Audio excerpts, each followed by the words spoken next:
Bagno di folla a Longarone Fiere per la giornata conclusiva di Agrimont, la fiera dell'agricoltura di montagna che torna ad essere snodo fondamentale della necessità del ritorno alla terra. L'agricoltura è vita, ha affermato Mauro Corona, che una decina d'anni fa in un suo libro, Oggi profetico, descrisse il mondo avviato alla distruzione, salvato dai contadini. L'uomo senza l'agricoltura è morto.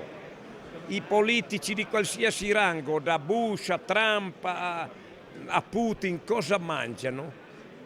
I prodotti della terra oppure i prodotti animali che sono tenuti in vita dalla terra. Da lì non c'è scampo. Uomo, agricoltura, se no è finita. Tra gli stand della fiera, Corona, ospite d'onore, ha parlato di agricoltura e della necessità di mettere da parte i prodotti della terra, non soldi, per far soffrire meno il mondo. Grano, legumi, formaggio e pure acqua. Dobbiamo mettere da parte non solo soldi ma acqua, e quando succedono questi periodi qui, che poi sono sempre accaduti, io ho delle documentazioni fornitemi dai comuni del 1700, avere i depositi di acqua.